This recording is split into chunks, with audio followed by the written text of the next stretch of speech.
Yes, ma'am.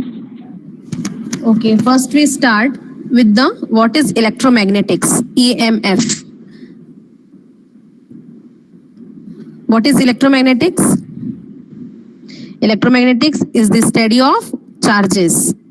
Charges which are in rest position or in motion. Okay? The subject of electromagnetics may be divided into three branches. First, electrostatics. That is the charges at rest where no time variation is there. Their charges are at rest position. Second is electromagnetics, magnetostatics. Charges are in steady motion. Steady motion means वहाँ पे motion तो है but constant motion है, vary नहीं हो रहा है motion. So it is not time varying but it is in varying in motion. Third is electrodynamics. This is the most important topic, electrodynamics, where the charges are in motion with respect to time, where the charges and motions both are varying. Charges are in time varying motion. These give rise to waves and that propagates and carry energy and information. Okay, this is the study of charges where we have to study the electromagnetic fields where the charges are in motion and with respect to time, that is the third part. Second part where the charges are in motion but time is not varying, time is constant. First is where the time and charges both are in rest position.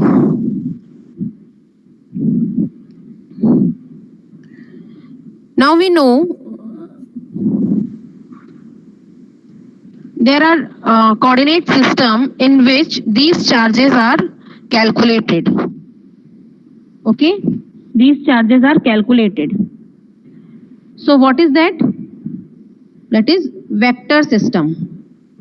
In vector system, the quantities which are in time varying and in motion. जहाँ पे हम motion और time दोनों को very करते हैं उसको हम वेक्टर सिस्टम कहते हैं, जहाँ फिजिकल क्वांटिटीज जो है चेंज होती रहती है. ओके, तो ये आपके वेक्टर सिस्टम कहलाते हैं. तो वेक्टर सिस्टम जो है उसमें आप जो स्टडी करते हैं रेक्टेंगुलर कोऑर्डिनेट सिस्टम को आप स्टडी करते हैं. इन rectangular coordinate system that is Cartesian coordinate system. तो कार्टेशियन कोऑर्डिनेट सिस्टम जो होता है उसमें हमारे पास में जो भी वेक्टर सिस्टम होता है it is a 3 dimensional value x, y and z. These are vectors and they may be vary in space, that is in dimension as well as in time. So we have to must be a very critical thinking, abstract thinking. हमको अलग imagination हमारा बहुत strong होना चाहिए electromagnetic fields को समझने के लिए, इमेजिन करने के लिए. अगर आप अच्छे से इमेजिन कर पा रहे हैं विथ क्लोजिंग योर आईज और opening your eyes, you can understand what the electromagnetic waves are doing. हमारे अक्रॉस में भी बहुत सारी मैग्नेटिक फील्ड्स हैं. आप और मैं जो बात कर रहे हैं अभी, ये हम वायरलेस में बात कर रहे हैं. आपके में और हमारे के बीच में कोई भी फिजिकल कांटेक्ट नहीं दिख रहा है हमको. हम जो बात कर रहे हैं ये भी हम वायरलेस के थ्रू बात कर रहे हैं, राइट? तो वायरलेस में हम किस तरीके से बात कर रहे हैं? This is because of the electromagnetics only. क्योंकि हम आपस में कोऑर्डिनेट कर पा रहे हैं, एयर में भी मोशन है, चार्जेस हैं, तो वो चार्जेस हमको कम्युनिकेशन के लिए एक वे प्रोवाइड कर रहे हैं, एक कम्युनिकेशन प्रोवाइड कर रहे हैं. सो हमको ये सारी चीजें इमेजिन करना पड़ता है. हम जितना इमेजिन कर पाएंगे उतना हम कोऑर्डिनेट सिस्टम को इजीली समझ पाएंगे. एम आई ऑडिबल बेटा? Am I audible? Yes ma'am. Okay, मुझे देखना पड़ रहा है क्योंकि सुनाई आ रहा है नहीं. तो कार्टेशियन वहां पे 3 कोऑर्डिनेट सिस्टम होते हैं हमारे पास में. एक कार्टेशियन कोऑर्डिनेट सिस्टम होता है, second is cylindrical coordinate system and third is spherical coordinate system. मैं बहुत डीप में नहीं जाऊंगी इसके, क्योंकि अपना ऑलरेडी ये पढ़ा हुआ है। जस्ट मैं ओवरव्यू कर रही हूँ, क्योंकि ये काफी लंबे टाइम आप बाद इसको आप पढ़ रहे हैं। कार्टेशियन कोऑर्डिनेट सिस्टम में कौन कौन से कोऑर्डिनेट्स होते हैं? आप मुझे आंसर करिए, स्क्रीन आपके सामने है।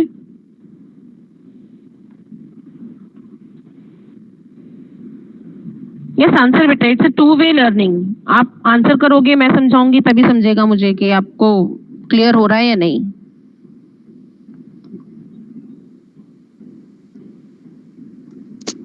Okay, there are three types of coordinate dimensions are there, because vectors are electric and magnetic fields are electromagnetics are three-dimensional quantity.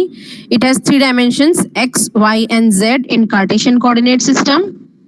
X is a length, y is a length, and z is a length. All three are in length. Length, width, and height. It gives volume.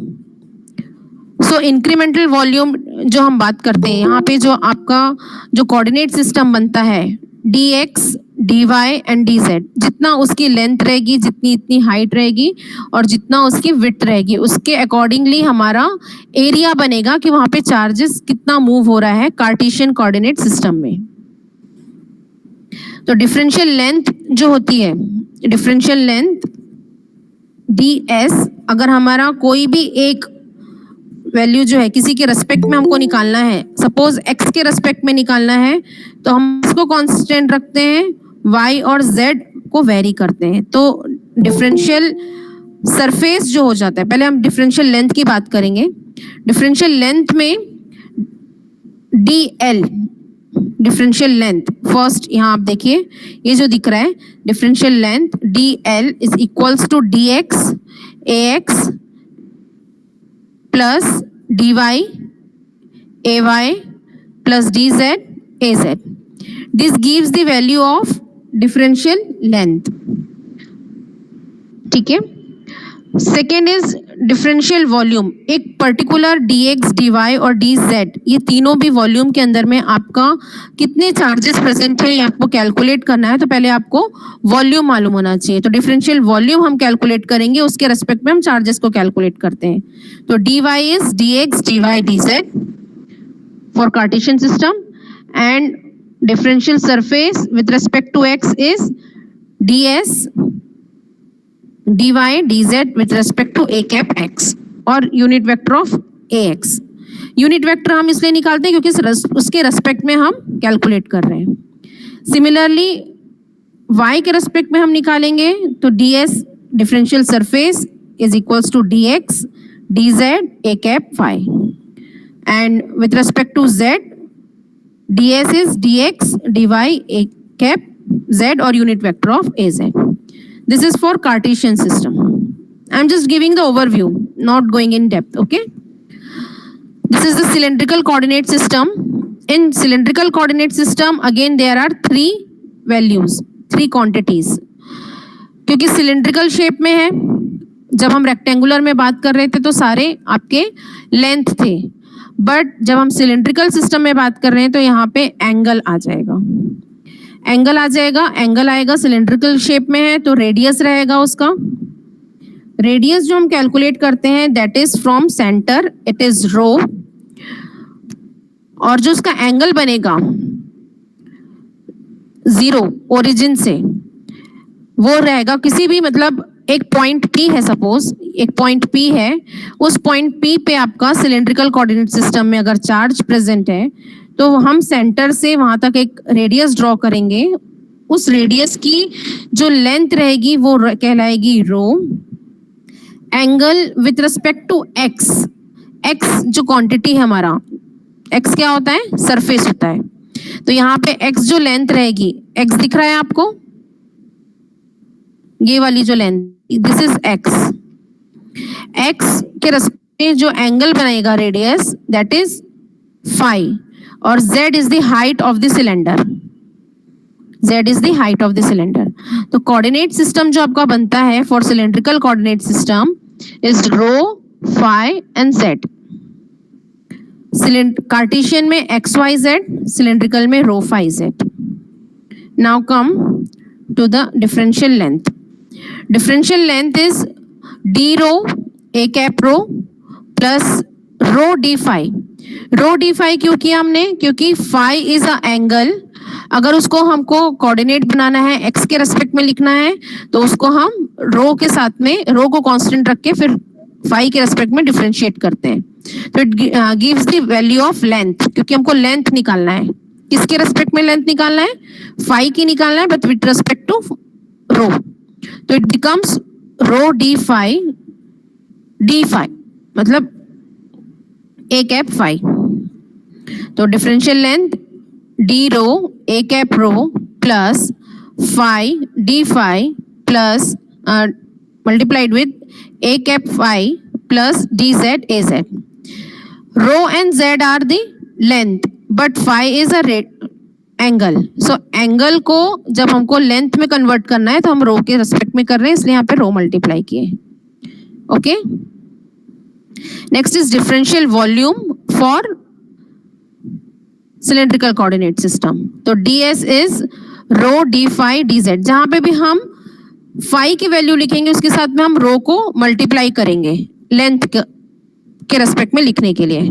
तो it becomes rho d phi d z a cap rho, क्योंकि हम रो के respect में निकाल रहे हैं। Similarly अगर हम सरफेस को फाई के रेस्पेक्ट में निकालेंगे तो डी रो डी जेड। अब हम यहाँ पे रो को नहीं, फाई को यहाँ पे हम डिफरेंशिएट नहीं कर रहे, इसलिए these two quantities are itself in length, so need not have to multiply rho with the a cap phi. So we write ds is equals to d rho dz a cap phi, and for with respect to z it is rho d phi and d rho a cap z. This is for differential surface. Next for differential volume, ये क्या हो जाएगा? d rho d phi and dz, तीनों भी coordinate का multiplication, it gives the values of differential volume. Third coordinate system is spherical coordinate system. In spherical coordinate system it is like our universe, our earth. Earth में कहीं पे भी आपका charge present है, किसी एक पॉइंट के लिए आपको उस चार्ज को कैलकुलेट करना है, विथ रिस्पेक्ट टू ओरिजिन ही हम उसको कैलकुलेट करेंगे।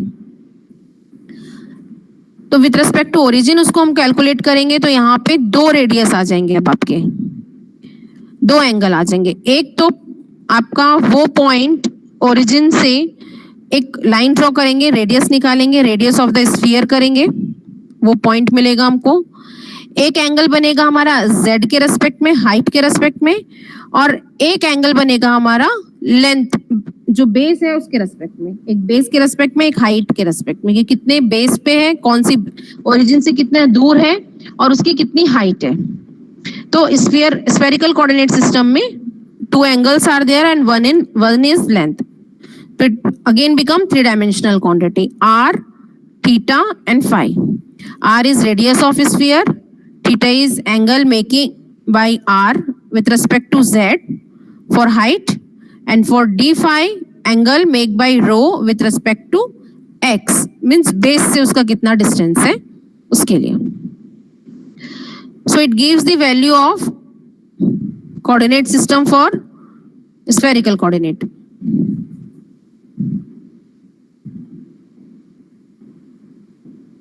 For differential length dr a cap r,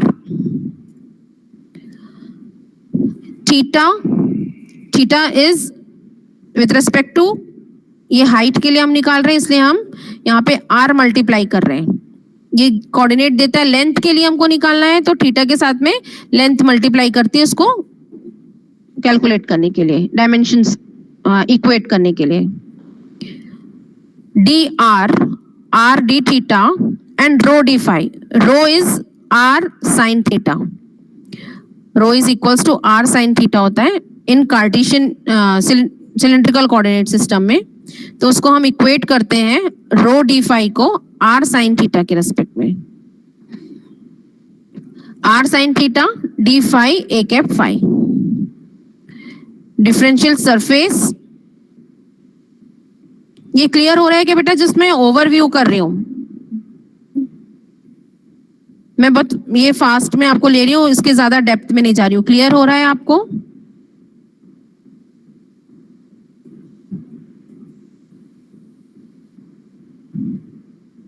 मेरी आवाज आ रही है? Am I audible?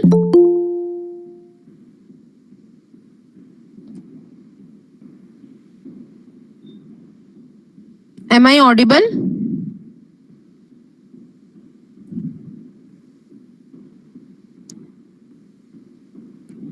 Hello, am I audible? Yes ma'am, Audible.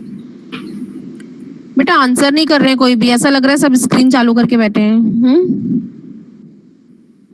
Please answer. हाँ, Yes, ma'am.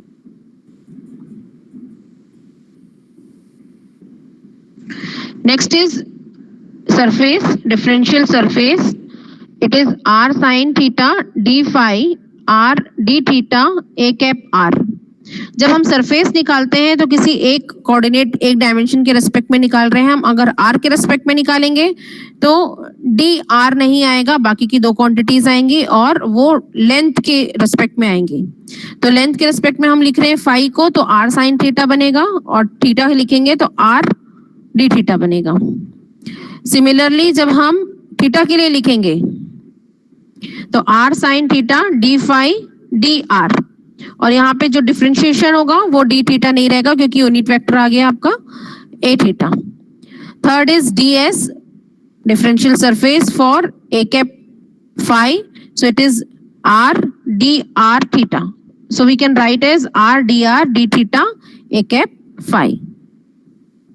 Differential volume, it becomes rho d phi r d theta dr.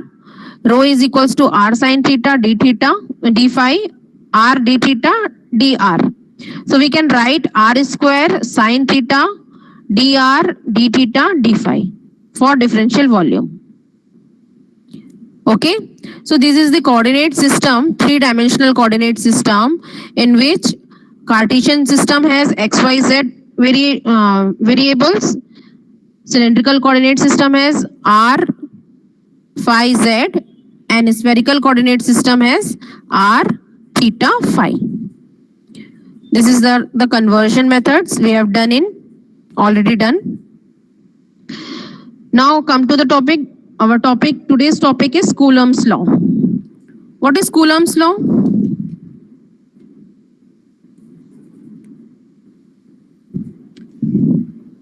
It gives the value, or it gives the quantity where the two quantities are having any type of attraction or any type of reflection. So Coulomb's law, the law of action between charged bodies. It gives the values of charged bodies. Coulomb law gives the electric force between any 2 points in an universe. The charge is in steady state position with time varying or not time varying quantity, but it is present in the charge area. It has some type of attraction between them, or have time of reflection between them. Okay.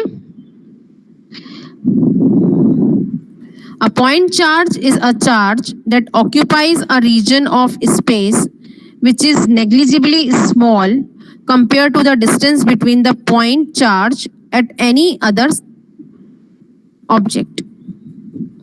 Means if two charges are present in a space, and if we consider one charge at fixed in a position, suppose we say Q1, and second charge is slowly around it, denotes that there exists any charge at the second charge body. Means अगर एक charge आपका present है, वो fixed है, और उसके surrounding में, उसके अराउंड में कहीं सेकेंड चार्ज प्रेजेंट है, तो it has some force in between them, and this force is calculated by the charge of first charge multiplied by second charge divided by 4 pi epsilon naught r square. What is r? R is the distance between the first and second point of charge. Suppose this is the two charges, two present Q1 and Q2, and the distance between these two charges are R12, R12 or R21. We can write in opposite directions. अगर 1 का charge 2 पे है तो R12 we can write it as R12, और 2 का charge अगर apply हो रहा है 1 पे, so that we can write R21. Opposite charge हो जाएगा उस टाइम में. So the force calculated in between these two charges is according to Coulomb's law equals to F12 Q1 Q2 upon 4 pi. ये symbol बन गया actually, symbol वहां पे पाई और एप्सिलॉन नॉट का है. Q1 Q2 upon 4 pi epsilon naught R12 square and multiplied with the unit vector. Why unit vector? Why we are multiplying the unit vector? Because unit vector gives the direction from where the charges are having charges in between them. 1 का charge 2 पे है, ये इस unit charge से हम denote कर सकते हैं. The force due to Q1 acting on Q2. 1 का चार्ज 2 पे, तो unit vector R12 Q1 Q2 upon 4 pi epsilon naught R12 square. This gives the value of point charge. Any two point charges. Is it clear?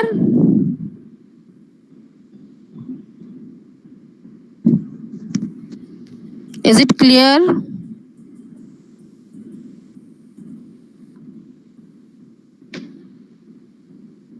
The force on Q1 due to Q2 is equal in magnitude but opposite in direction to the force on Q2 due to Q1. Means अगर आपका 1 का charge 2 पे apply हो रहा है तो वो जो चार्ज है वो इक्वल और अपोजिट चार्ज 2 का 1 पे भी अप्लाई होगा. इक्वल एंड अपोजिट रिएक्शन रहेगा वहां पे. तो F12 is equals to minus of F21 और vice versa. ठीक है. Next, what is electric field intensity? Coulomb's law further derives as electric field intensity, which gives the value of E. What is electric field? Consider a point charge Q placed at the origin of coordinate system. In any coordinate system, say Cartesian, cylindrical or spherical, in an otherwise empty universe, then a test charge Qt brought near to Q experiences a force according to Coulomb's law, and this force is given by Fqt A cap R Q into Qt upon 4 pi epsilon naught R square. Q का जो charge है वो Qt पे apply हो रहा है, इसलिए Q into Qt.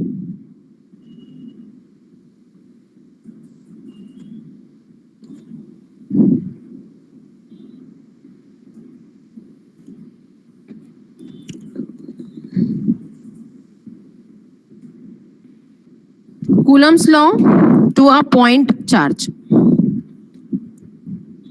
Coulomb's law applied to a point charge. For a point charge, P अगर एक point charge है और उनके बीच में कोई origin से एक point P है जिस पे charge experience कर रहा है वो, तो हमको यहाँ पे एक electric field calculate करना है. Electric field E is force with respect to distance.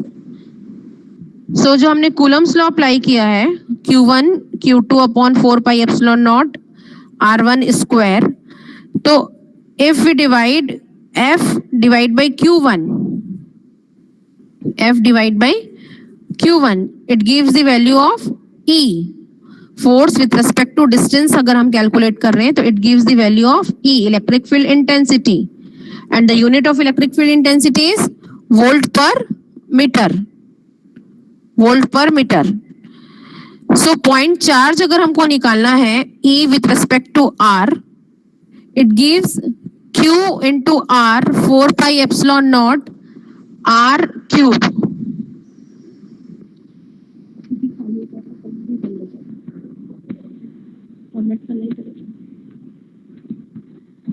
अभी लेक्चर ले रही, 3 बजे करते हैं, 3 बजे करते हैं, लेक्चर स्टार्ट है।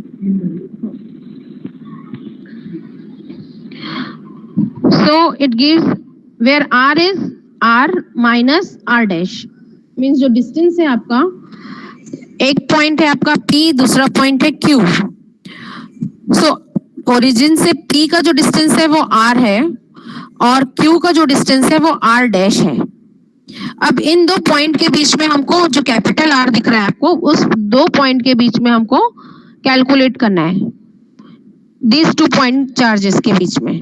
ठीक है, ये जो 2 पॉइंट चार्जेस दिख रहे हैं इनके बीच में हमको इलेक्ट्रिक फील्ड इंटेंसिटी कैलकुलेट करना है। तो ओरिजिन से इसका जो चार्ज है, डिस्टेंस है R, ओरिजिन से Q का जो डिस्टेंस है वो R डैश है।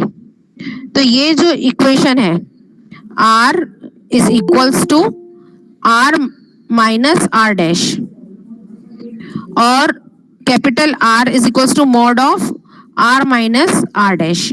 मॉड निकालेंगे क्योंकि हमको उसकी डायरेक्शन से कुछ नहीं है, उसकी सिर्फ मैग्नीट्यूड चाहिए। Okay,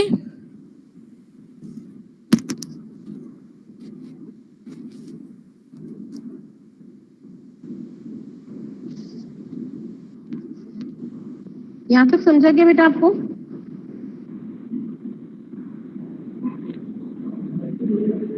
hello hello,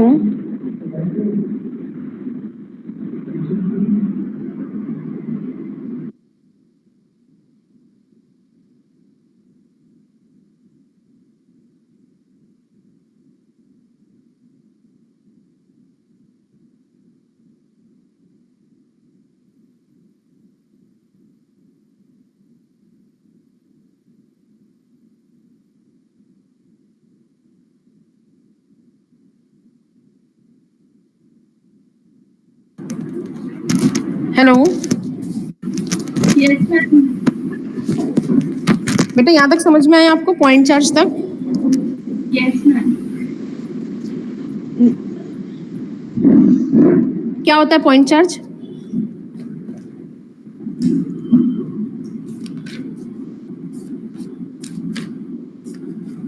what is point charge?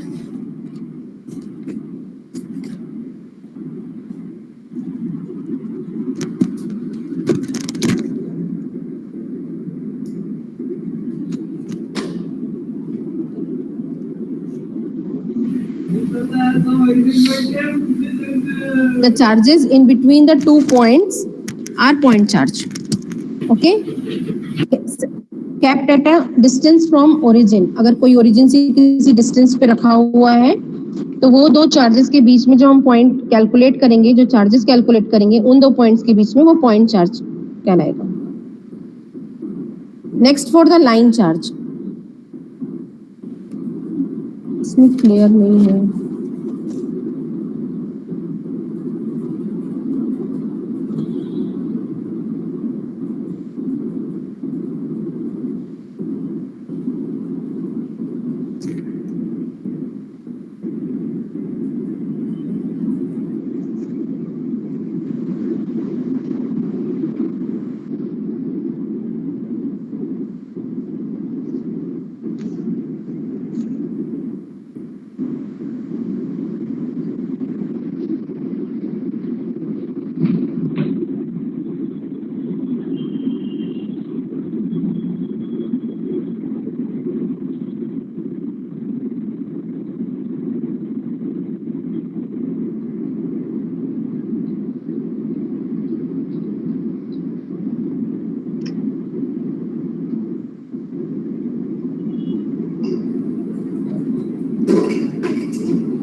Yes, this is the electric field intensity of a uniform infinite line charge. Is this clear? Is this figure is clear? Figure दिख रहा है क्या बेटा आपको?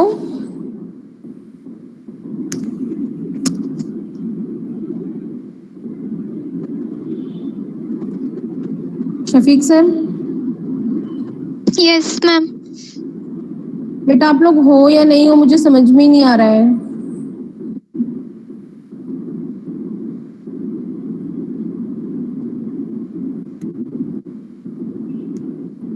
तो ये जो लाइन चार्ज है, लाइन चार्ज x, y और z के रेस्पेक्ट में, लाइन चार्ज जब भी हम रखते हैं तो वो z के रेस्पेक्ट में रखते हैं because it gives the length.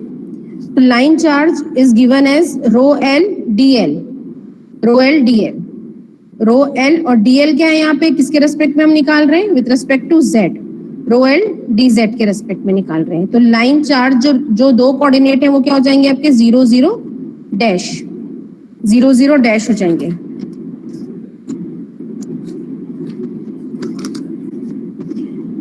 So the electric field intensity for a line charge is dq 4 pi epsilon naught r square a cap r, where अब हम यहाँ पे क्या करेंगे, जो चार्ज है हमारा लाइन चार्ज है, लाइन चार्ज के लिए हम यहाँ पे एक निकालेंगे वैल्यू, dq हो जाएगा हमारा क्या, dq क्या है? लाइन चार्ज है रो l d l, rho l d L, और a cap r unit vector क्या हो जाएगा हमारा? r row a cap rho minus z a cap z. Why? Because rho is a field point and z is the source point. तो कोई दो point के बीच में निकालना है हमको, तो rho is a field point and z is the source point. तो rho a cap rho minus z a cap z. So mod of r is under root of rho square plus z square. And a cap r is rho a cap rho minus z a cap z under root of rho square plus z square. So we have the unit vector a cap r for the line charge and dq is the charge, differential charge. So we write these equations in our generalized equation, where differential electric field intensity is the differential length upon 4 pi epsilon naught r square a cap r. It gives the value of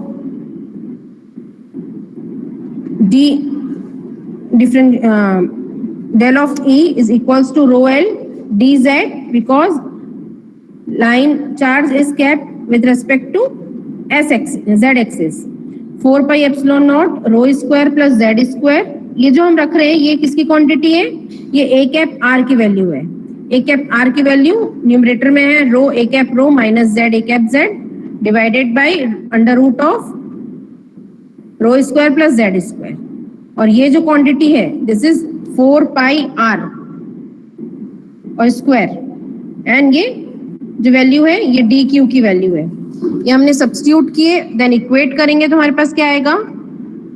d e with respect to rho L rho dz 4 pi epsilon naught rho square z square under root of rho square plus z square।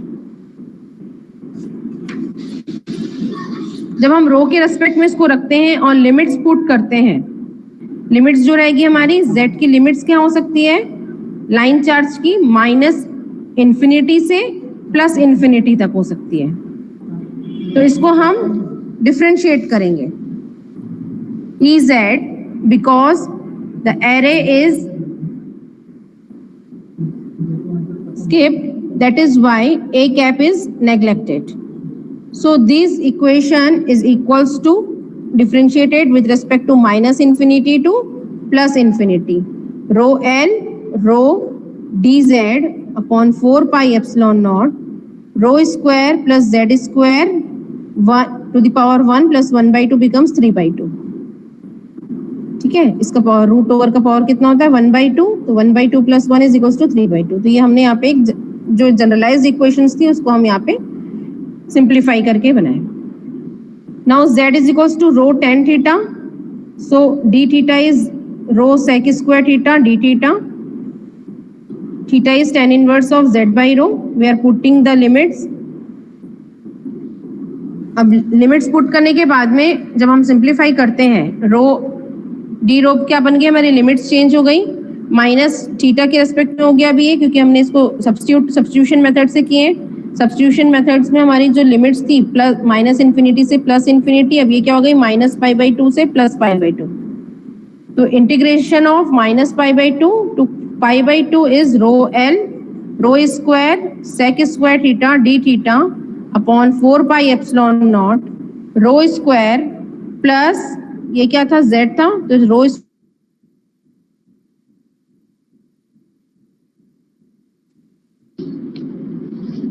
then we get sin theta, cos theta, sin theta, and after integration we get sin theta. We are putting the limits 1 plus 1 and we get 2.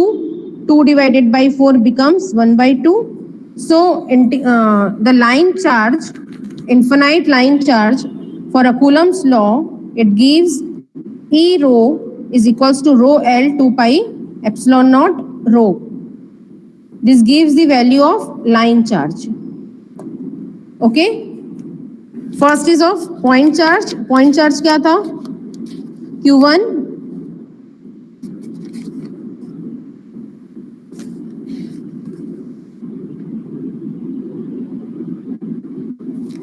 what is point charge?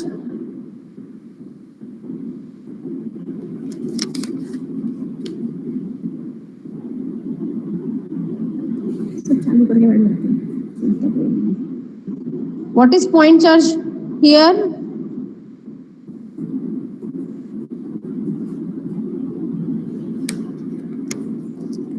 Okay, line charge is rho L 2 pi epsilon naught rho volt per meter.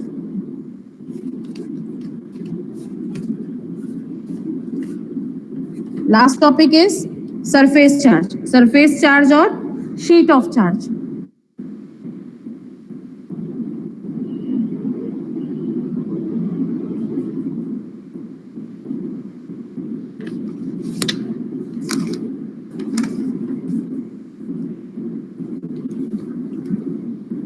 Electric field intensity of an infinite uniform surface charge or a sheet of charge.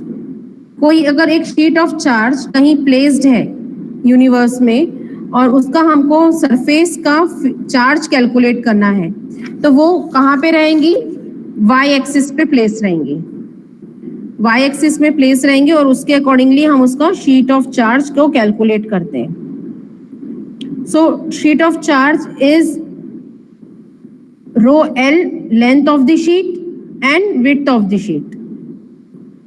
ठीक है, sheet charge उसका हम जो length लेंगे वो आपका x axis में लेंगे, वाई एक्सिस में लेंगे।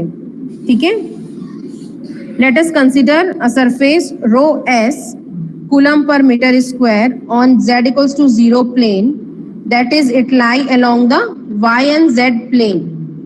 मीन x के बेस के ऊपर में वो y और z प्लेन पे प्लेस्ड है, y और z प्लेन पे प्लेस्ड है। तो ये आपकी एक शीट रहेगी, उसकी विड्थ कितनी हम कैलकुलेट करेंगे, विड्थ हम उसको हम रखेंगे 1 मीटर। 1 मीटर की विड्थ रखेंगे ताकि जब हम उसको डिफरेंशिएट करें तो it gives the constant value 1। So rho l is rho s d s. उसकी सिर्फ जो शीट ऑफ चार्ज है, जो शीट ऑफ चार्ज रहेगी उसकी विड्थ जो रहेगी that is equals to only 1 metre, और जो उसकी डिस्टेंस रहेगी that is a cap y में रहेगी। ओके, ये शीट ऑफ चार्ज है। So rho l is rho s d s divide 1, ये 1 metre into d y, it gives rho s d y. And radius, अगर ये किसी radius पे रखा हुआ है, किसी आर डिस्टेंस पे रखा हुआ है, ये क्या कहलाएगा, आर रो डैश। तो x a cap x minus y a cap y. mod of r is x square plus under root of x square plus y square. It gives the unit vector r upon mod of r is equals to x a cap x minus y a cap y under root of x square plus y square. Del E is equals to rho L 2 pi epsilon naught rho a cap rho, and del E is putting the value of rho L where we have calculated rho S dy is equals to rho S dy upon 2 pi epsilon naught mod of r a cap r.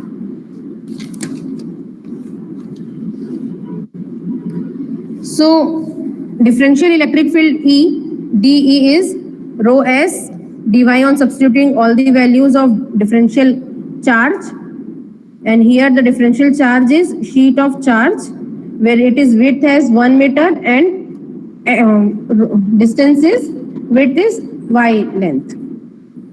So rho S dy 2 pi epsilon naught under root of x square plus y square multiplied by a cap r, and the value of a cap r is x a cap x minus y a cap y under root of x square plus y square.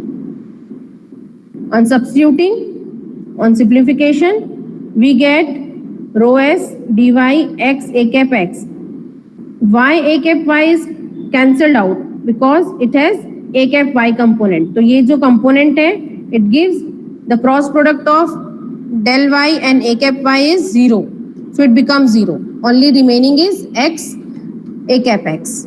So del E is equals to rho s dy s x a cap x upon 2 pi epsilon naught x square plus y square.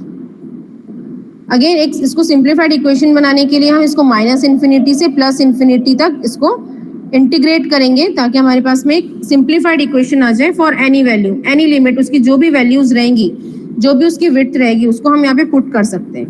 तो इसको हम generalise कर रहे हैं, इसलिए minus infinity से plus infinity तक इसको हम डिफरेंट इंटीग्रेट करेंगे. Rho s x a cap x del y upon 2 pi epsilon not x square plus y square.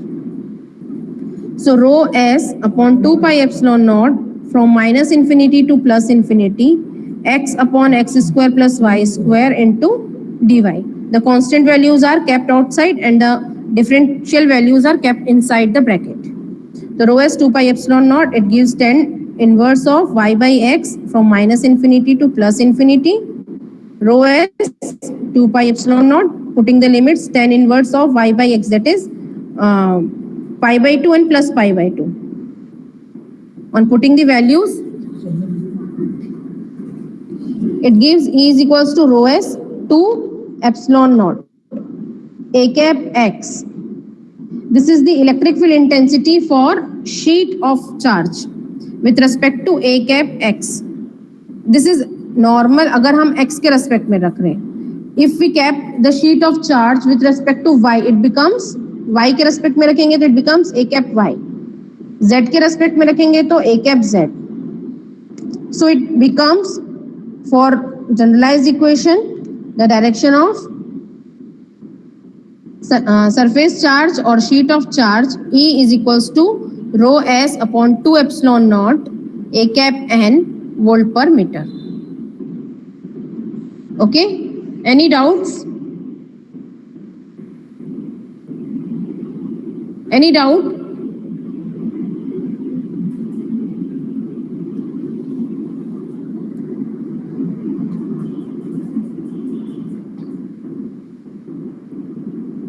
Any doubt beta in Coulomb's law, point charge, line charge and surface charge? Today's topic.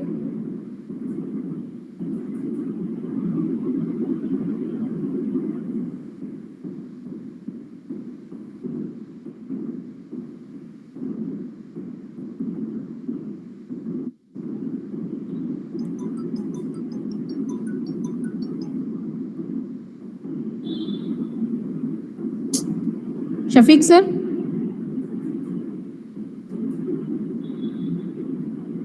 Hello Shafiq sir.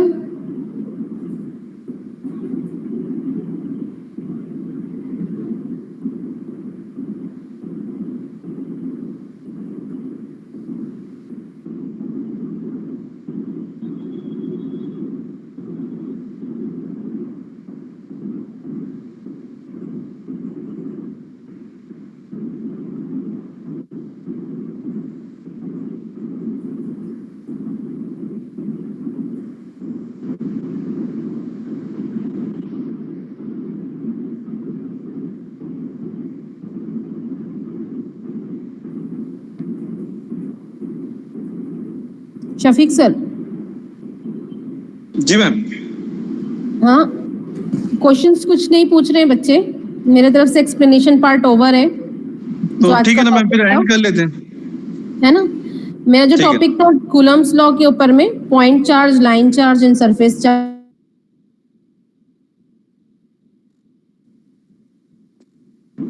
उसको भी explain किया, लेकिन अभी इनकी तरफ से कोई doubt नहीं आ रहा है।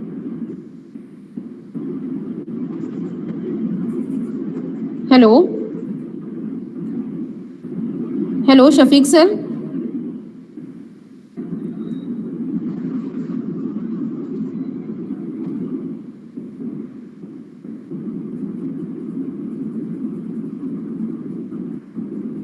हेलो।